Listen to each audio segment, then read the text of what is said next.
Hey, good morning. Hey, how's it going? Good, how are you? Yeah, Good. Why is this so quiet? Can you hear me okay? I can hear you. Okay, I can hear you too. Hi, good morning. I finally downloaded our previous TikTok lives. They took forever. I posted a video right before we got on. Yeah. Nice. I've been so bad about posting. I need to get better because I just had a client, like an intro call, and I said, "Where'd you find me?" And she said TikTok, and I was like, "Oh, okay. Yeah. I'll post again." See, I've been using the ideas that I told you about that I got, and I've been there's so much I want to share in a TikTok video that I know. it's so hard. So I've been trying to just share short ones and then maybe as comments come in, like replying to questions. I don't know. That's going to Yes, be my that's a good strategy. way to do it. Yeah, yeah, yeah. I think it's hard because sometimes people want to know like what I know about what may be coming, and I don't know anything. Hmm. I don't know. Yeah. Just going along. We're here for the Hope ride. things, yeah, I don't know. I do think it's important that everybody start understanding how their kiddos learn. I think like that's a biggie, but other than that, I don't know. I don't know. Yeah, I think one thing, I don't know, I was just thinking about our advocacy and action alumni and Yes. the work that they do in the school and like with advocating. And it just makes me, because a lot of the reason, and we share this in the welcome video, I believe. Sorry, let me scoot down a little bit. I felt like I was right I'll try to sit taller. now. I just see the work that they're doing and how they know not to like put up with certain things from the school district. You know what I mean? Like Yes. they're able to recognize when things are problematic or things are not serving their child or goals aren't written correctly. And Yes. I think that's because we didn't create it in a way where it's like, here's IDEA, here's what a SMART goal is, here's what the present levels are. It's more of like, okay, what are your child's needs and strengths? Yes. How can we pull that information from the IEP and then use that information? So it's just really Yeah. cool seeing other parents doing that. And that was what I was saying about in the welcome video is it's a bigger change than just being able to advocate for your child. It's impacting how other students are receiving services, how school districts are hearing parents, and like there's just so many things that go into it that I don't know. I think that's cool, and that's kind of where I've been at with all the changes. Is that like I can't change everything. Like there's a lot of things I want to change, but I think it's going to be a lot easier, not easier, but it's going to be a lot more beneficial and actually create change to focus on the area that we know. You know what I mean? Absolutely. I totally agree. By the way, I see a lot of people in here. If you guys have questions about your kiddos, IEPs, 504s, how they're doing in school, feel free to ask. We're just chit chatting until we start getting questions. Yeah, Um, I agree, Rhea. One of my families that I've worked with, the school actually ended up purchasing a different evaluation measure. Oh, thanks. For the kiddo. And then the parents said to me, like, hey, we've heard, they've said in meetings now they're going to use this with other students. And I think that's such a thing that people don't always realize is like the impact that you can have as a parent if you understand how to collaboratively advocate with the school team. It's going to go well beyond your child. It just does. And I think that's a really great thing that happens as well. Also, thank you everyone for liking the live. That really Yeah, helps thanks. out more people. So we appreciate it. Absolutely. But really, if you guys have questions, ask us. Or also, I love when people tell me big wins that are happening for their kiddos. Even if it's wins like not necessarily of school, but outside of school. Maybe your kiddo went to Target and it went really well. And that was the first time it's gone well in 6 months. Let us know. Like one of the families I'm working with, their kiddo's been having so many big emerging skills outside of school.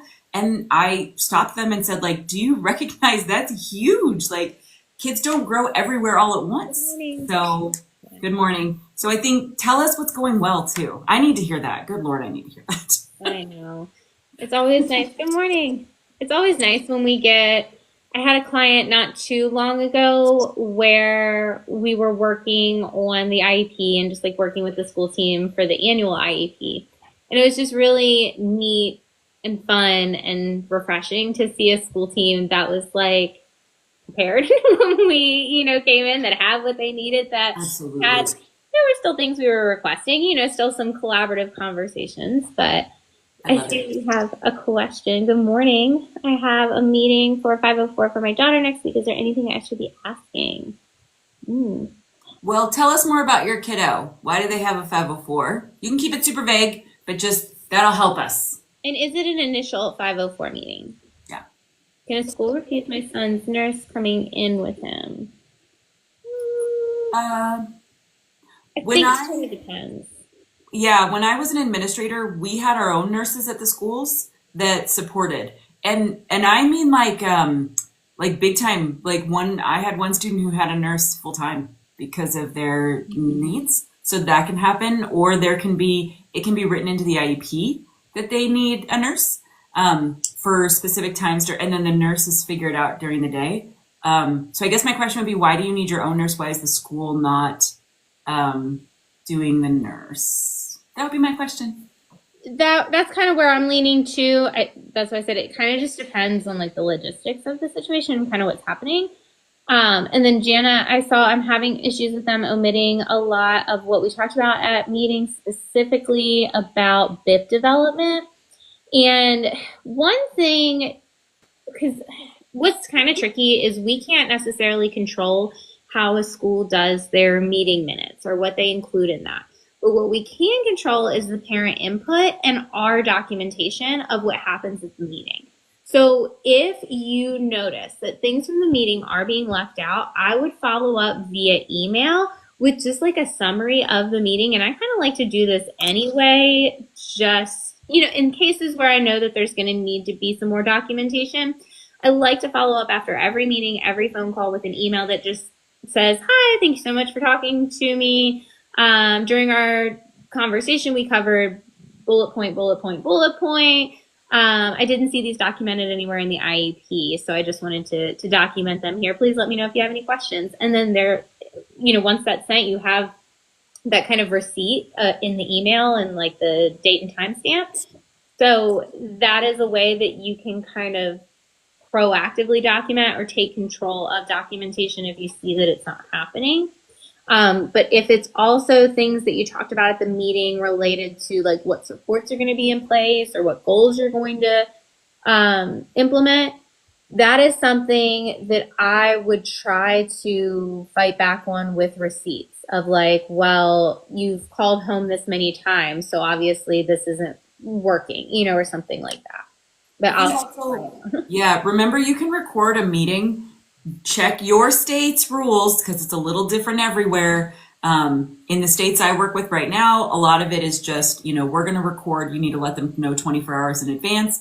They'll pretty much say like, okay, we're going to record as well. I know they might say they want you to make a copy of that available if needed. You just need to agree to that. So check your state's things. But if that's an ongoing concern, I would say you probably want to record. It's fine. It doesn't make for a more contentious meeting. It really doesn't. Well, and another thing too is that it doesn't have to be like an all or nothing thing. And I think a lot of times when there's a lot of tension built up, any of these conversations can come across as a very like us versus them thing. Yeah. When it comes to recording or anything else, there can be compromises made. Like, okay, well, if I can't video record, can I audio record? If I can't audio record, could I use maybe a text to speech app so I can at least have something documenting so I can be present at the meeting? Yep. There's ways to approach all kinds of conversations with alternative creative strategies. I think the way Rhea just said it too is really important. If you're trying to madly take notes in the meeting, it's hard to stay engaged. So I think that's another reason that notes are good. Really quick, back to Elizabeth, and then we've had a lot more come through. I know, I'm scrolling through. Yeah. Initial poor focus, lack of concentration, doing poorly in school. Elizabeth, I'm wondering if your kiddo has ADHD or anxiety. You do not need to tell me if they do, but those are really common to have some executive functioning challenges there. So I would say I would want things that are going to support executive functioning. So things that can support, Rhea's going to get, I think, a drink. Things that can support working memory. So like short-term memory, we have to do a lot of working memory in a classroom setting. And so kids are expected to like retain what the teacher said and then do something with it in like 5 minutes. For kiddos with poor executive functioning or needs in that area, that can be really hard, really, really hard. That's like asking me to run a mile. It's not going to happen. So what cues do we have? Do we have visual cues? Does the student have notes if they're listening to notes and they're just filling in words instead of the whole thing? There also can be some explicit support. So it can be like a weekly backpack cleanup or a weekly online media cleanup. Like there can be different things built in to support your child learning the organizational skills as they are accommodated, even in a 504. Like that can happen. And I think that would be some things I'd want to see, like how are they explicitly helping the concentration and focus. You don't just want accommodations, because if your child doesn't know how to use them or what that looks like, it's not going to be helpful. So we need somebody explicitly working with your kiddo on that. In my mind, preferably not in the middle of class, because we don't want to call out your child. There can be different ways to do that. So I think you can ask things like, how will my child explicitly be taught how to use these accommodations? Will it be in a way that is safe for them and not in a whole group? Will they be taught some of the skills that they need through these accommodations? And how are we going to measure the effectiveness of these accommodations? Those would be my thoughts.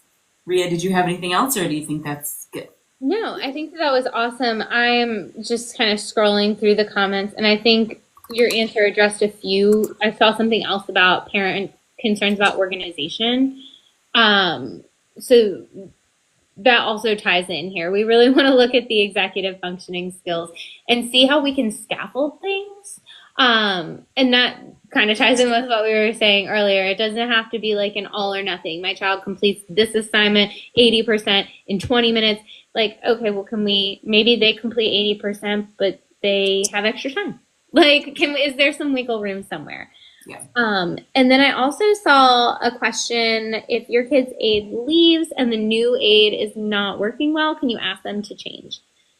Yes and no. It depends. So you can ask or request, pretty much anything that you want. The problem is they may not have the ability to change. And so in the IEP, it, is documenting this need for support, right? And no matter who that person is, as long as there is a person qualified for that role that is providing that support, technically the school has fulfilled on their obligation. But if we are seeing, so my background is mostly with students who struggle with behavior. So I'm thinking about this kind of from a behavior lens, and Valerie, you can kind of chime in more from the SLD side of things. But I'm thinking about, I've seen several situations where a support person was not a good fit for a child. For whatever reason, it just was not a good fit. Unfortunately, it's hard with who we have and the people who are qualified to fit that role and that kind of thing. So what I like to do is think of ways that we can help that staff member become a better fit if we're not able to change. So what trainings could we provide maybe? What sort of supports, or what kind of like daily checklists for the child could support this teacher in collecting that data? Things like that, because it is really hard to get them to change staffing if you don't have something to back up that reason. I think also some of the districts that I've been working with lately, I actually think this is brilliant what they do. They have two. So the morning is one aide and the afternoon is another aide. And the reason I think that's so good is if one aide is sick or one aide leaves, there's still someone that your child is familiar with. So that's another thing to just keep in mind. Holy cow, we've gotten a lot of new questions. I know. Every time I go to speak on one, I get so distracted because I see other ones coming in. So there's ABA. Did you see the ABA question? Autism mom MVP. District is out. Son is outsourced to an ABA school. Now the district is trying to push him in the district. The goal whenever a student goes out, no, I'm going to rephrase what I'm saying. Sometimes the goal is that we would have the student return to the home district for a lot of different reasons, right? There's everything from more time with non-disabled peers in a less restrictive environment to all kinds of other reasons that they might want your son to return to a district setting. There's a lot. And since I don't know specifically what's going on, I don't want to just spout off a bunch of things.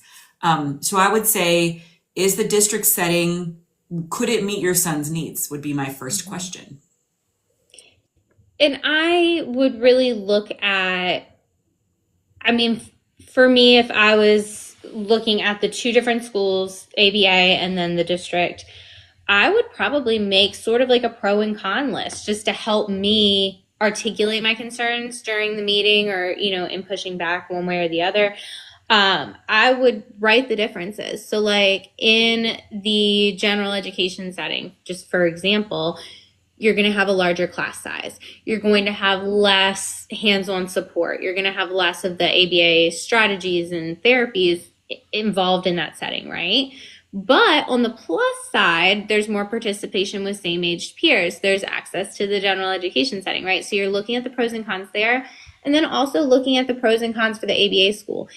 And I'm not saying using this to like make any decisions. I'm saying this so that you can clearly speak to those as you're communicating with the school. And, a lot of times we do want students to be in the least restrictive environment for them. And the school may be wanting to go back to the general education setting as a less restrictive environment. But again, I don't know the details of the situation, so I don't want to really assume anything one way or the other. But that's kind of what I would say for that one. For user 7 gajillion, it looks like your child maybe has an IEP and there's a goal for organizational skills, but there's a lot of missing assignments. Just if this was a student that I was working with the family as the advocate, I would say we need to email the case manager and just see what's going on. Do we need to have a quick amendment meeting? It sounds like something's not working. If there's a goal for organizational skills and your child is missing a lot of assignments, something isn't working. Is it the organization? Is it that your child is having a hard time with those specific assignments? Like, I definitely had students who they were only missing math assignments. Yikes, that was a big red flag that we needed to look at what was going on in math. So I would say, is it just organization or is it something more? Because if there's a goal for it and we're teaching skills and we're putting in accommodations and we're still missing, I think something else is going on. What are your thoughts, Rhea? So this is actually the exact reason why we do the IEP audit when we are in advocacy in action. And then I have just like a mini course that just does this process. But it's essentially taking all of the information in the IEP and sorting it into boxes that have the area of need, the goal, the services, the accommodations, and the present levels. Sorry, I almost forgot that last one. The data. So what you do is you look through the present levels and you see a documented need for organizational skills, or maybe it's executive functioning, or that group of things. So you find that information in the present levels and you see where there's a need that's been identified with that. And you write that in one of the boxes at the top of a box. Area of need, we'll just say organizational skills for this. Then you've got the data, right? You've written down what we have to show this need. Now you look at that goal and you write that goal in there. Student will improve organizational skills. That's a terrible goal, but I'm just trying to, say it short. So the goal there, now you go to accommodations and services. What are we doing to support this student? Like, what are we giving them to level the playing field to accommodate for the impact of the disability? And then the services piece, how are we teaching them how to use this? How are we going to support them? What service are we going to give them to help them reach this goal, to get them from point A to point B? So the IEP is, if you are just looking at it as someone that doesn't write IEPs, as a parent, you're just trying to read through the IEP, it is so confusing. Because you're trying to read it from page 1 to page 30, and IEPs just don't really work like that. You have to have page 1 next to page 15, next to 18 and 23. I made those numbers up, so don't pull those pages out. But it's almost like you have to have a wall with red yarn connecting all the dots, and so that's why I created that chart or that box with those 4 areas. Because that's how you see that through line. That's how you see how this whole document pieces together. And I'm going to be quiet now because I see we have a lot of comments. Yeah, I do too. Sorry. Ooh, wow. Okay, hang on. Looking back. I'm going to answer a quick one. Are there accommodations in 504 during summer breaks? Yes and no. I mean, I guess it depends on what your child's participating in over the summer break, would be my question. So like if if they're participating in like a summer school situation. 504 wouldn't have ESY, but they could do summer school. That's what as soon as I said that, I'm like, thank you. And then Evelyn, I see I really need help when it comes to my son. I attend all the meetings. We are here to help. Both of us offer free consultations. Just typed that. I'm sorry, I'm just like going back. But if you have any questions, we are here to help. Mm-hmm. And Autism Mom MVP, if you're not comfortable putting him in the district, make sure you voice that concern and tell them why, because that's going to help your advocacy efforts. For sure. Oh, we have a school psych and BCBA here. Hi, Rainey. Welcome. I see you responding to people because we're chit-chatting long, so thank you. Don't leave my child's bed. Oh, Rama. Oh, that's a good question. Rama, does your child have an IEP? That's my first question. Let me know. Autism Mom, I guess I have so many questions about why you don't feel comfortable about the district. I think you can visit programs and see what they look like. Some places won't let you go during the day. Some places do. You can visit after school. You might be able to talk to somebody. I think you can, I wonder if Rhea needed another cup of water. Still here. I had an email. But I think you can maybe talk with the district and see what's going on now. If your child left a while ago, they might have some different things available now, would be my question. Hi here. Looking back. Oh yes, MTSS. Present levels are where they are, goals where we want them to go. Yes, Anchored Hearts. Somebody did that last year for me and I love it. And I talk about it all the time. I even made a YouTube video about it, a blog post. IEP is where we are now, where we want them to be and how we're going to get there. Yes. But I think what Rhea said is so true. You know, when we're going through an IEP, if you're the school, I say we because I taught for 15 years and I was an admin. But we go through it page by page. We literally go 1 to 28 or however many pages there are in the IEP, which when I started, it was 1 to 5. And we did have goals in there. I think it seems like it should go in order and it doesn't. So what Rhea said is really true. And you guys definitely check out like our offerings. But go like look at the present levels, like, okay, area of need in reading. Do you see a reading goal? Okay, great. Now how are they going to support that? Like flip around. And I do print, even as an advocate, I print IEPs if they're super long and it's complex because I need to like color code. I highlight, I flip around. I have it all spread out. So do that. We do that too. Like they're tricky. We want to make sure we see the whole thing. Mm-hmm. Yeah, I prefer to print mine too, just because, and I hate doing it because I'm like, oh, I don't want to use the paper. You know, I feel like it's bad for the environment because they are so long. I know. You almost have to just be able to like map it all out. Totally agree. Rama, if they have an IEP, you should be getting goal progress updates. And if there are goals that are academic, you should be seeing what progress or lack of progress or regression is happening. So that would be the very first place I would look. Here are things that I don't love as much, but I feel like schools are all in right now, and I am perplexed. Things like iReady. Okay. But for a lot of our kiddos, did somebody teach them how to use iReady? Did someone teach them that if you go through 80% of iReady and then close your computer, you lost everything, and then that kiddo is super dysregulated and upset and won't go back to it? Well, then it looks like they made no progress because they didn't do it. So I've literally talked with teams and said, like, can you explicitly teach how to use iReady? Demo it. Show the child how to do it so that when we're doing it with the child, we're getting valid results. And then I've even had some teams tell me they actually don't think they're getting valid results. Okay, then what other data measures are we using? Are we using curriculum-based assessments? Are we using teacher-created evaluations? What are we doing without accommodations? What are we doing with accommodations? If you tell me they can read great and it's always voice or text to speech, that's different, right? Like it's not bad. I'm not giving a value. It's just different. And Rhea and I always say this, and I think I have to remind myself, we look at data as like value neutral. It's just information. What's the information that we're looking at? So Rama, all that is to say, there should be a variety of ways we're looking at data. Well, and I saw Evelyn Marie said, have you heard of MTSS? This is something. Yeah, talk about that. Yes, that my school has my child in.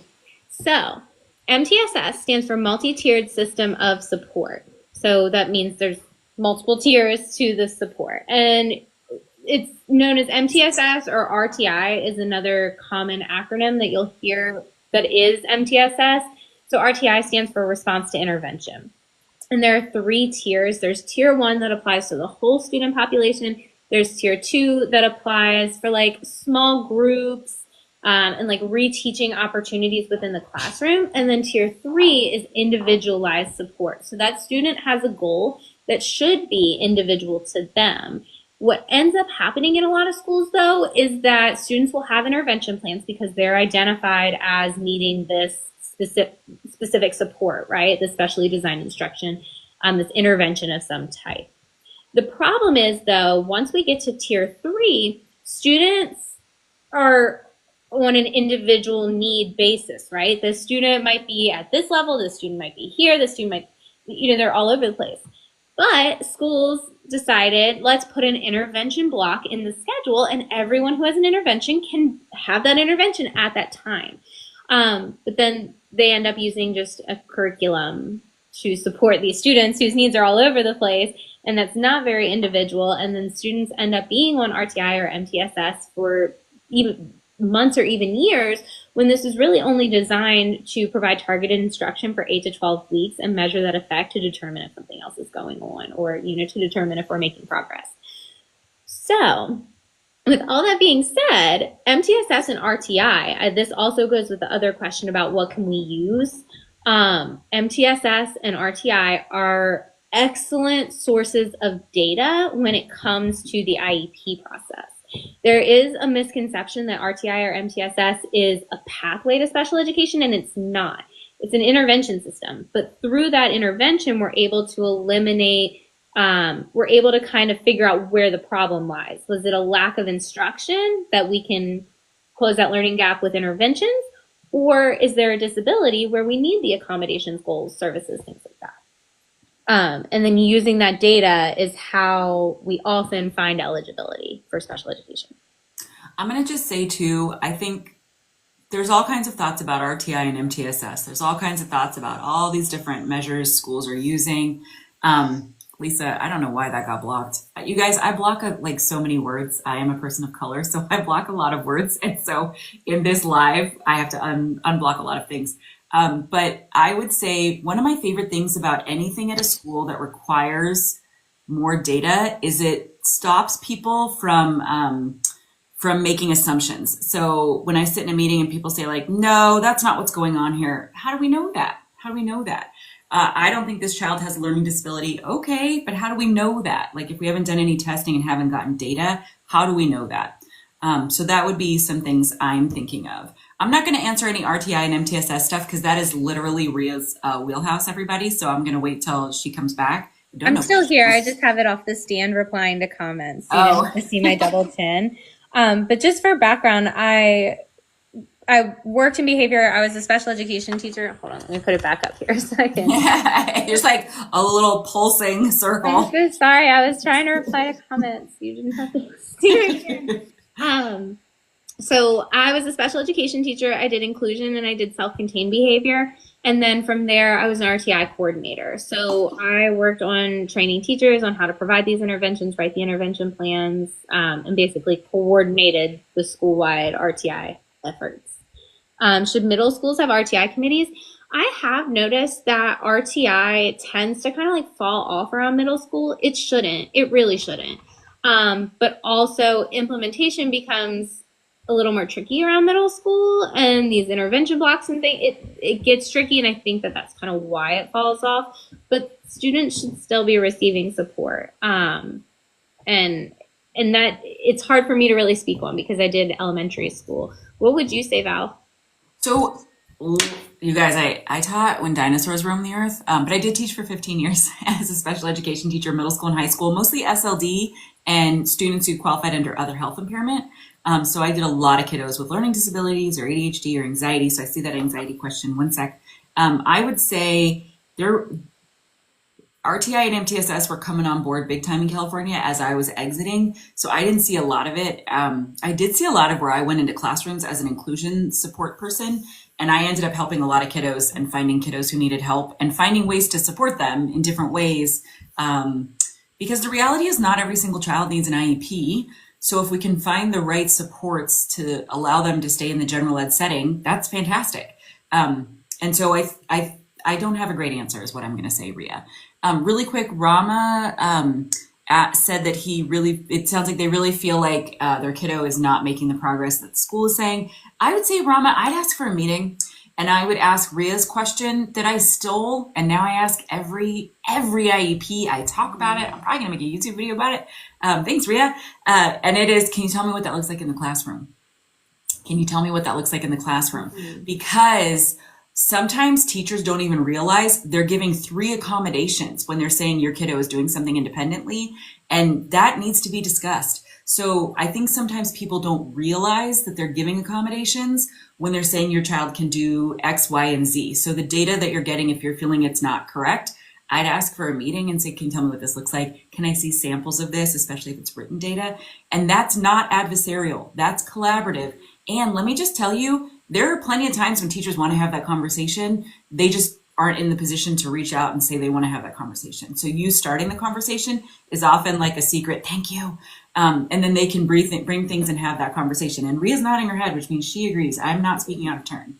No, and I also want to touch on school data because that really, the way that you were describing it about like how the data is collected, and sometimes teachers might not be on the same page. I'm just going to give the example of, I've done reading fluency testing, and now they have it where it's like on the computer and you can like mark it on there. But when I first started teaching, I did FMP where they would have the text and I would have the text and I would mark off, the errors. But the thing about this is a lot of people don't realize you are prompting students without even meaning to. Like you might be reading something or they're reading something and they're looking at you and the word is like cat or something like that. And you don't even realize you're saying, kind of like when you're trying to feed a toddler, right? And you don't even realize you've been holding your mouth open the whole time trying to get them to eat the spoonful of peas or whatever. So a lot of times when it comes to asking that question of what does this look like in the classroom, we really want to get super specific of, are you prompting them? Where are you sitting? Are you sitting in front of them? Are you sitting next to them? Like how, and I know that this sounds like almost nitpicky and like a little ridiculous to get this specific, but like Valerie said, a lot of times teachers are feeling this like pit of stress because they're reading these goals and they actually don't know what they mean. They don't know what they're supposed to be doing. And I don't know about, you, Val, or anybody in here, but I've been in jobs before, like back in high school, where I didn't know what was expected of me. And it was the most stressful job ever. It shouldn't have been, but it's just because I didn't know what I was doing. Different people were telling me different things. I didn't know what to say when I answered the phone. I didn't know how to, and I could have done the job fine. I just didn't, no one told me what to expect or what to do. And teachers feel that way too when it comes to goals, especially if we're looking at general education teachers. The IEP wasn't written by them, right? So the person who wrote it they got this all day. They know exactly how we're measuring these goals. But the teacher who's doing this work in the classroom every single day might not. So that's also an opportunity for those two team members to collaborate. If you ask the special education teacher, what should this look like in the classroom? Now that's an opportunity for them to explain, and they might not have a lot of time during the day to have these conversations. So now you've just opened up communication between the two people that are supporting your child, and that can go a long way. I agree. One last thing. Also, Believe I Can Academy is in the notes, everybody, and they are also an advocate. And they always are right on with their comments, so feel free to listen to what they're saying. They have a couple comments in here too about like independent with help is not independent. There were a couple other examples they put in there. I would also say that if like a gen ed teacher hasn't been trained in the same way a special education teacher has been. So like when Rhea and I became teachers, we got a lot of training about like collecting data, or I did. And so there was one student that I had for like 2 years. And when I was doing the reevaluation, I had another teacher do the academic portion because I knew I would inadvertently cue that student and I didn't want to.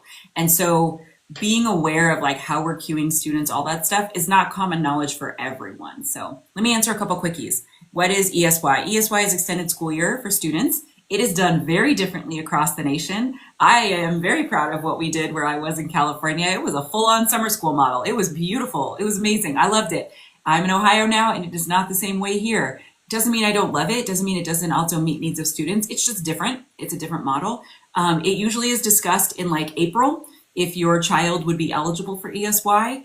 Again, when I was a teacher, taught students who had specific learning disabilities, and they did not qualify for extended school year. It's for students whose regression would be so impactful that it would cause them to lose a lot of the beginning of the next school year. So it's trying to like maintain, not teach new, but maintain the skills that your kiddo has so that they're starting the year where we would expect them to. That's a really quick down and dirty way to say it. Go ahead. I'm sorry, I got a little sidetracked. I saw something about general education teachers being legally held to the IEP, and then the point about general education teachers needing special education training. Sorry, that's a lot to say at once. I'm sorry, I've got dogs just living their best lives over here. So I'm sorry about any background noise. But so the program that I went through to become a teacher, I have a dual degree. I have a general education degree and then a special education degree. And my general education degree is elementary, but special education is birth through 21. And that includes like certifications and stuff like that. But a lot of teacher training programs are kind of leaning towards that model. And I really like that model because I have a much better understanding of what general education teachers go through in the classroom, because I had to intern in a gen ed classroom for 6 months. Wasn't for me. I really appreciate the special education life, but I do really think that every teacher in training that I talk to, I really highly recommend getting at least some coursework in special education so they understand the eligibility categories, so they understand what accommodations are, and so they're able to have these conversations with their colleagues and peers. I'm going to answer a couple of previous ones. Also, another advocate who's here in our live today, you guys, is Here. So if you see Here responding to some comments, another advocate that we trust absolutely, and I would say look at what that person is saying, what he is saying. And then just a reminder, at Rainey is also a school psych and a BCBA. We've got a lot of people in here today. We had a teacher in here earlier too. I'm going back to try to explain some things. How do you find an advocate? You find an advocate. You can find them on TikTok. A lot of people find us on TikTok. I do work with some local people who do evaluations for kiddos, and they refer me to families. If families need an educational advocate, there's lots of ways you can find them. There's a thing called COPA, which is the Council of Parents, Attorneys, and Non-Attorney Advocates. You can look there, and they have by city advocates in your area. They're a part of this national organization. So there's lots of different ways. I would say it's great to have an advocate who has some familiarity with what type of needs your child has. I don't know that every advocate feels that way, and I definitely take cases where it's not exactly my wheelhouse, but I've done them before and I know how to do them. But sometimes I get client referrals and I kick them right over to Rhea because she knows much more about little ones than I do. And so I don't want to ever waste a family's time because that delays things for learners, for students, and I don't want to ever do that. So I would say there's a variety of ways to find an advocate. I think it's best practice that they offer some kind of intro call to see if you're a good fit. And so that's another thing you can do as well. There was another question. Oh, social emotional. Did you see that one? Somebody asked about accommodations for if their kiddo has some social emotional needs. I didn't see. Anxiety and sensory processing. Yes. Okay. I'm going to go super quick. I'm going to say one thing. I think it's really good to have nonverbal ways for students to take breaks. I think that there's a thing in our schools in America, and I don't know what it is. And when I taught, I became more and more aware of it and tried to move away from it. But we really expect kids in the middle of dysregulation to be able to look and respectfully say like, Miss Rhea, I need to take a break. Can I step outside for a few minutes? When kids are in really high dysregulation, that's not going to happen regardless of their eligibility or chronic condition or anything. And so I think having nonverbal cues for kiddos that they have been explicitly taught is really, really important. And I will stop talking because I've been talking a lot. Rhea, do you have some ideas because you did behavior? So I saw that question, and really, I think it depends. I think it depends on your child's Yeah, specific for needs sure. because when I think of anxiety and sensory processing, is it anxiety that shows up in an outward way? Like, are we seeing how the anxiety is impacting from, like, can someone see that? Or is it something where the child is, I can't think of the word I'm trying to think of right now, but kind of moving away, like turning inward? Are they, how is it impacting them? Same with sensory. Is it a touch sensitivity? Is it a sensitivity for like loud noises? I know, again, I worked with little ones mostly. I mean, I have worked with middle and high school, but my wheelhouse is the little ones. And I mentioned this on the last live, and I didn't think this was ever going to come up again, but bathrooms are a huge problem for little ones because the flushing is so loud and it's automatic and it's scary if you have not been around those before. So there are things that we don't think about that can cause really extreme reactions. I mean, if I was so little and I saw that for the first time, it would probably scare me too. You know what I mean? So thinking about things like that and really just looking at the impact for your child. Like, how Yep. do you see this come up? And then thinking through, like, okay, well, what can we do to support that? Yep. Elizabeth asked, do you have to pay for an advocate? Yes, because we have families that we need to feed. This is our job. But there are different options if you don't want to pay for an advocate. A lot of families kind of do more of a DIY route, and we have this program. I don't say it's a course, it's a program because you get us and another advocate. It's called Advocacy in Action. It's got an online component, but it also has live lessons twice a year, and you can join them whenever. You don't have to just do it that first time. We also have a Facebook group that we are active in and we answer questions in, so you get access to us. We don't go to meetings with you. If you wanted to add that on, we do offer that at a reduced cost. But we want it to be accessible for people. We understand it's really frustrating to need to pay for this service, and not everybody needs to. Some people do it themselves. We have different options that you can work with us. So I would say definitely check out our links in our bios to see if it works. There's other options as well. You can check out what your district offers. Sometimes through the state, you can find different resources. I mentioned facilitated IEP, and then in one live, somebody said that actually made things worse for them. So I'm not endorsing anything. I'm just letting you know opportunities that are out there. And then I will say, I had one intro call where the client's company would pay for a certain number of sessions with an advocate. It was their own advocates. It wasn't me. So I would say like, there's probably some resources out there that you're not aware of. So I would say those are some ideas. Okay, that's all. Well, and I would also say too, there are the DIY approaches, like you said, with advocacy and action. I have a smaller mini just IEP audit. I do too. We have different options. Exactly, yeah. So we have tons of resources Yep. for you if the traditional advocacy route might not work for your family, for whatever reason. But I also want to point out that, and I hate to say this, but it does kind of go with a lot of the questions that we've been answering. Schools will respond differently when you say, well, let me run that by my advocate. Or, my advocate will be attending. You don't even have to say your advocate's coming to the meeting. You can just say, hey, can I get a copy of that to send to my advocate? I hate to even say this because I hate that it is true. But once you say those couple of words, that one sentence, things tend to change. Not always, but a lot of times there will be some change in like the response time, what you're receiving, things like that. And the cool thing about advocacy in action is that you do actually have an advocate in your back pocket. All you have to do is open your Facebook group and ask whatever questions you have, and we're there. Yeah, there's 3 of us. So Carly is enjoying her wonderful Toddler. springtime. Yes. Yeah, she's got a lot going on with baby. But she is active in advocacy and action, and she's awesome. She also has a lot of experience with behavior. She has more experience with behavior in the older grades. I have the younger grades, and then we kind of rely on Valerie for everything else. She has that admin experience too.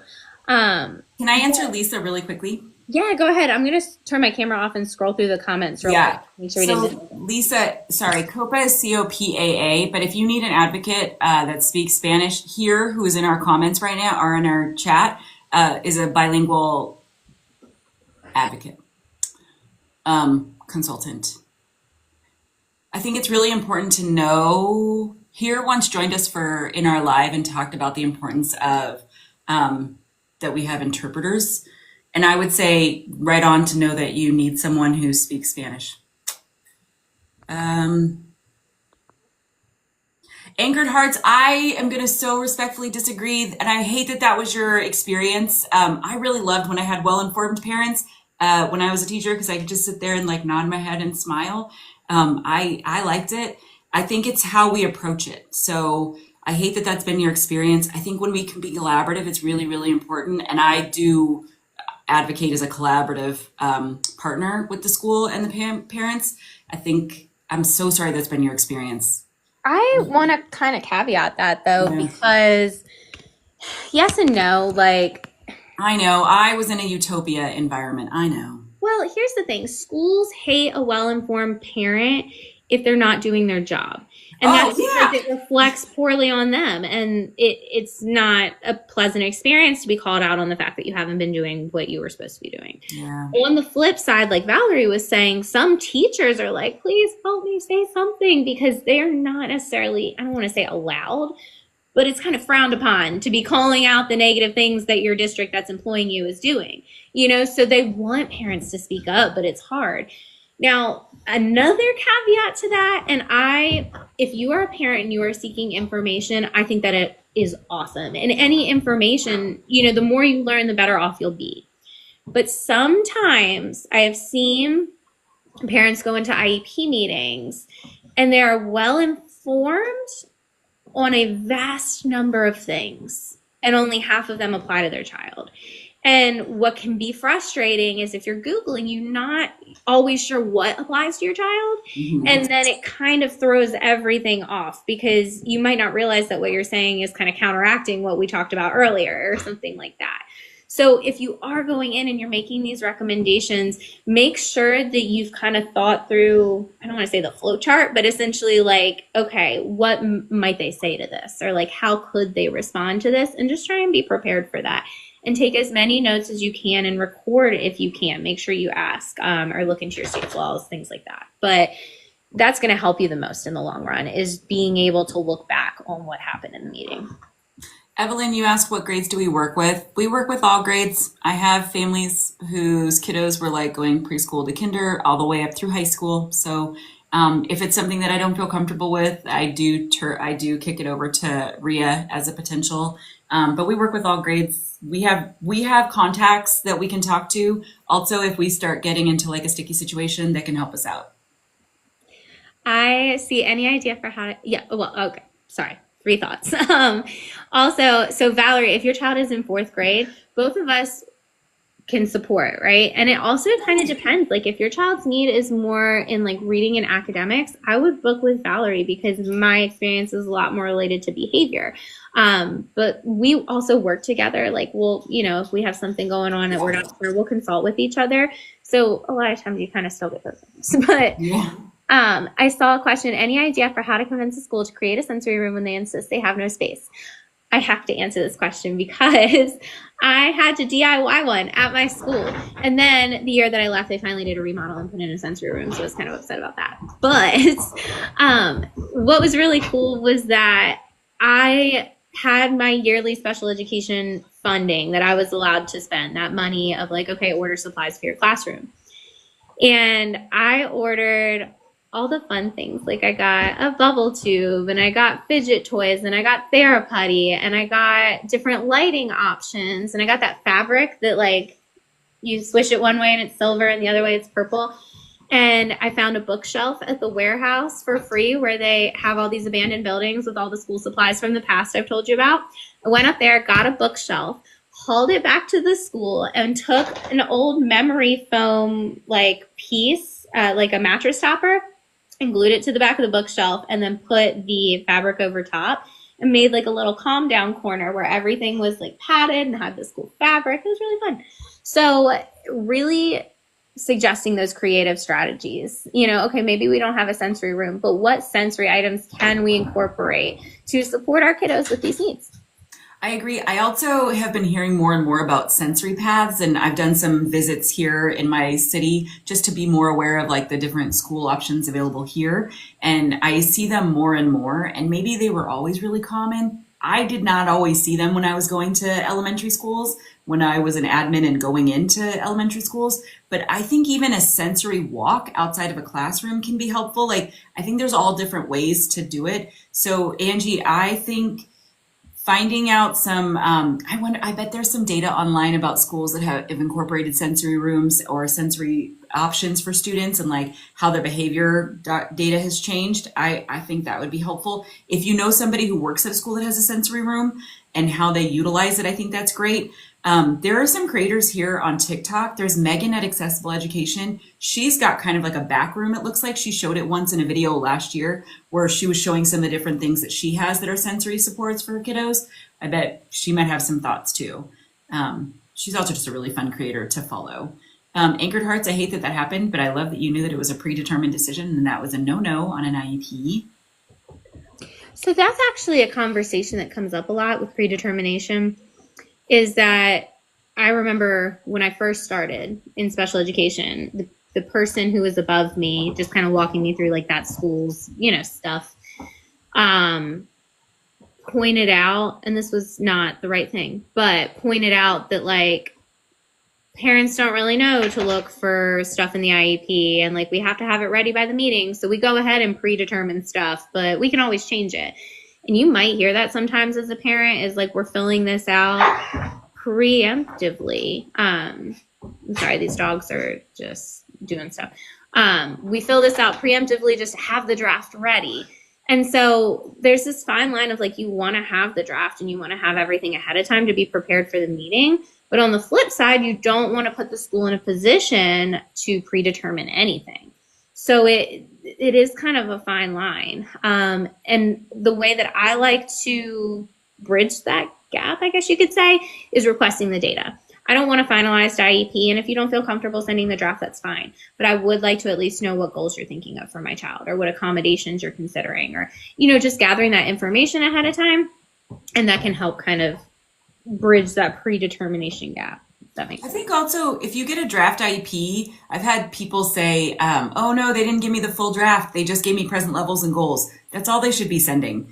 That is because the rest of it should be an active conversation at the IEP meeting, even though it's often not. I knew it's been coming up in every single, this was Rhea. Okay, listen, really quick though, I'm going to go on the vision thing.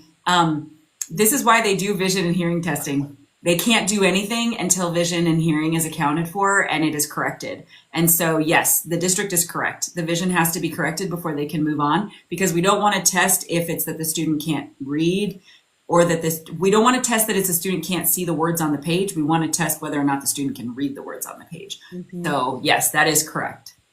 And then I saw a question: what's going to happen with IEPs moving forward? And that is a wonderful question. I don't know what's going to happen with IEPs moving forward. I think that the best way to approach this question is to really look at where we are right now with IEPs and look at the reality, because we could guess a million different things, right? I mean, I hate to be morbid, but a meteor could hit the earth tomorrow. Like, we could take it that far, but let's anchor in reality. That's kind of where I'm at, right? Let's first start with anchoring in reality. We still have IEPs. We still have educational needs. We still have disabilities. None of these things go away based on what the current administration is doing, right? So that's the first thing.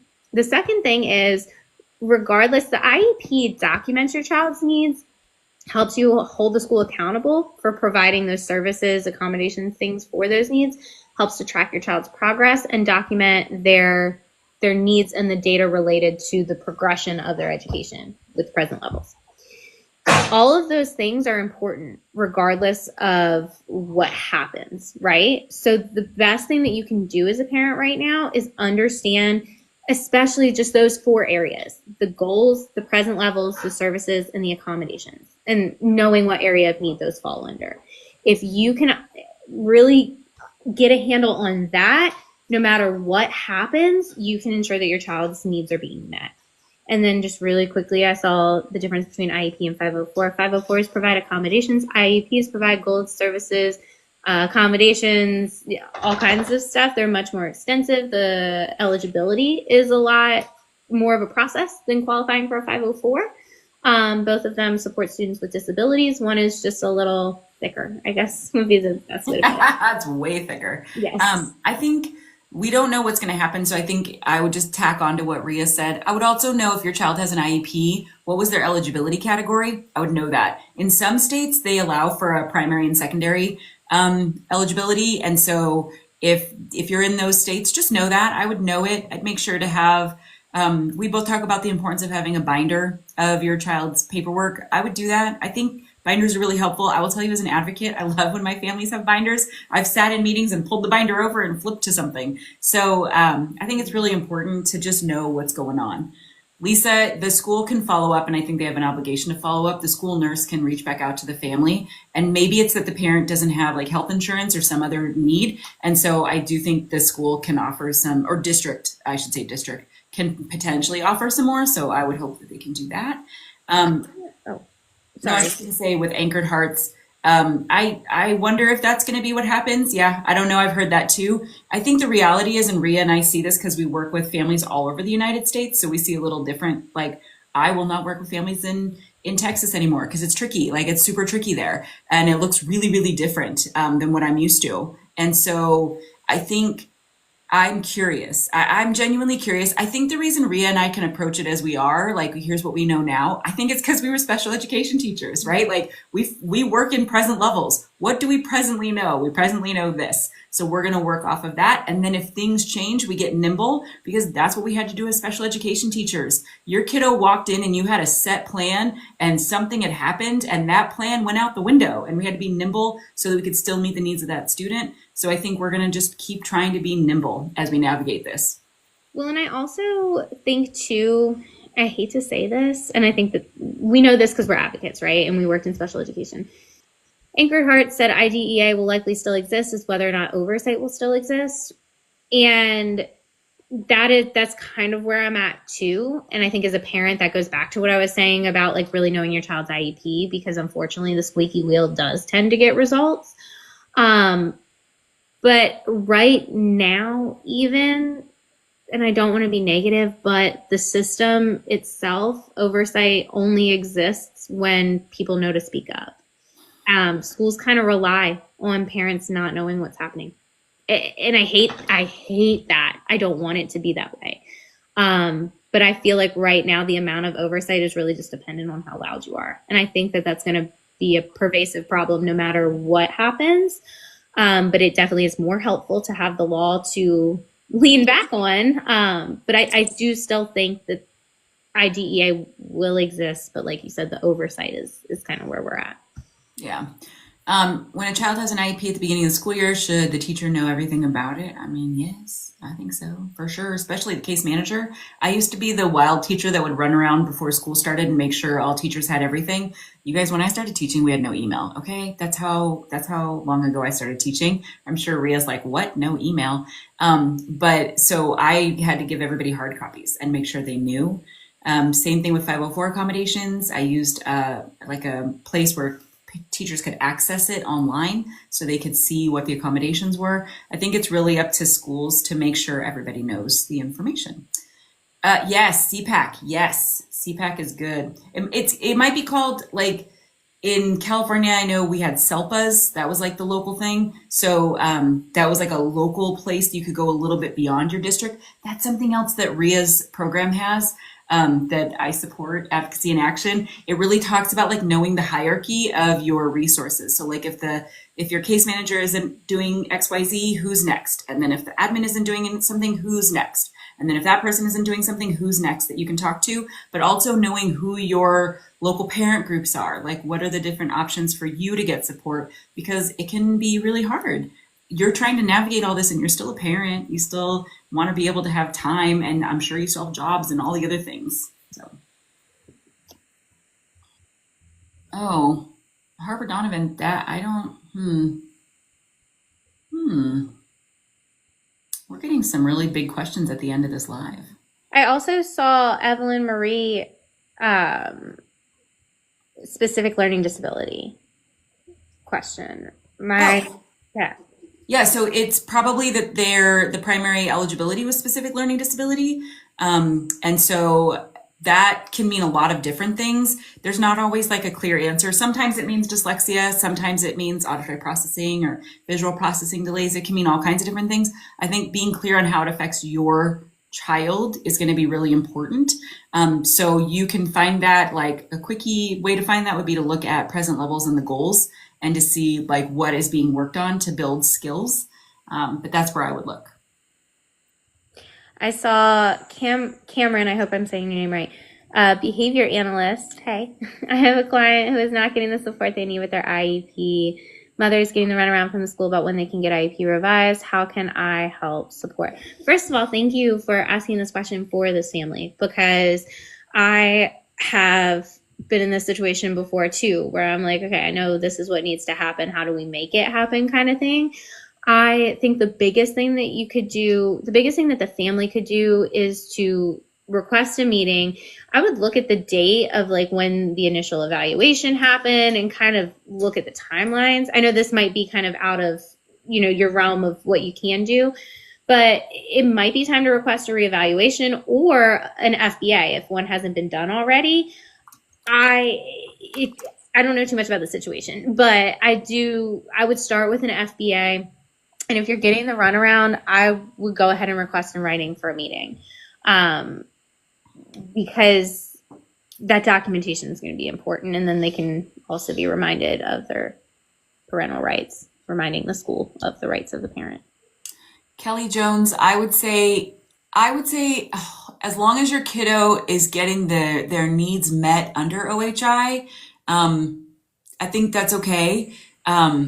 So sometimes kiddos have they are diagnosed with autism from a doctor or privately, and then or through like a psychiatrist or psychologist, like outside of school, and then in school they don't qualify under autism, and that's a big discussion I have with a lot of clients. And so my response would be, there are ways to still get the support your kiddo needs without that. So the eligibility is crucial if you're looking at a specific program model. So like if your child were to need an autism specific placement, they would probably need an autism eligibility. But to get sensory supports or to get different skills development built in, different things like that, that is independent. That should be able to happen because it's based on the needs of your child, not just the eligibility. Eligibility comes into play when we're looking at like placement potentially. Go ahead, Rhea. Well, let me also on what I'm saying. No, fully on board with what you're saying, but I also want to point out that certain eligibilities might create difficulty if you're trying to get sensory supports. Yes. So like if your child qualified under SLD, there might not be any data in that IEP currently to support the need for sensory supports, if that makes sense. You might actually have anecdotal data, but we really need to incorporate that and look at the eligibility as a team.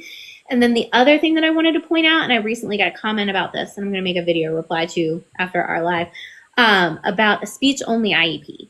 Oh my gosh. Valerie's like, I'm done. Goodbye. These little kiddos with speech only where they end up getting goals for everything under the sun, and it's still speech only. What is happening? Well, and sometimes they'll deny support because they'll say, oh, they're only eligible under speech. We can't do anything. And then they got RTI plans. The teacher doesn't know they have an IEP. They're sending them for 504. Like, it is a mess. And if your child... Oh, we've got an SLP here. Thank you. Thank you.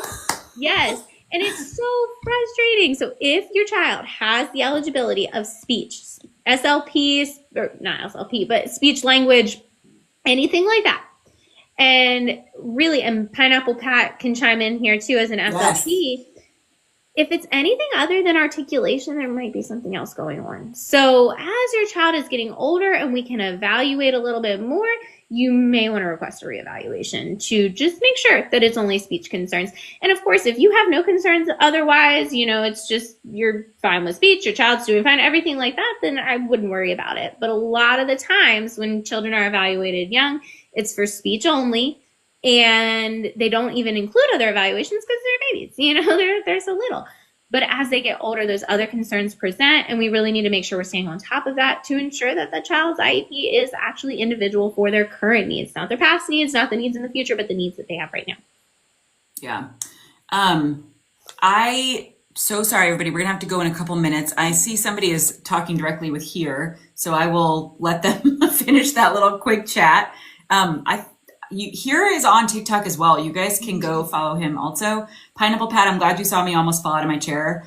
The amount of speech only that have behavior and other things as goals is so surprising to me. I don't like it. Well, alternatively, they wouldn't let us add anything as goals unless it could fall under an eligibility. So if you had OHI, like sensory supports made sense, but Yeah. like if you only had speech, adding behavior goals, you couldn't do that, right? Well, at least that makes sense though. But then they would start RTI for behavior or for these other concerns, but the teacher was never aware that the child had an IEP because it was speech only. They would just go to speech services. It was nothing really the teacher needed to accommodate. So they're putting them through the evaluation process. I have come to a table at the initial, like the parent requested a meeting, only to find out the child had an IEP this whole time, but no one knew about it because it was managed by the SLP who was traveling to 30 different schools. Yeah. So it's like there's That was the other thing. Speech like in a lot of states they don't even have a cap. Like I remember making up a cap when I was an admin because I was like, this is wild. How can they service this many students? I mean, to be honest, I had my kiddo do private speech when they were super little because I knew they wouldn't qualify through the district. And they were showing early signs of dyslexia. And so I was like, well, let's just address this. And we did. So I get you. Yeah, I see you, Pineapple Pat. Yeah. Okay, we are going to have to go. There's been a few other advocates in here with us today, which is so nice. If I Believe I Can Academy is another advocate. Here is another advocate. We are both advocates. You're more than welcome to reach out to us. Check everybody's bio. We are not here just for ourselves. I think there's a lot of great advocates here. Sorry.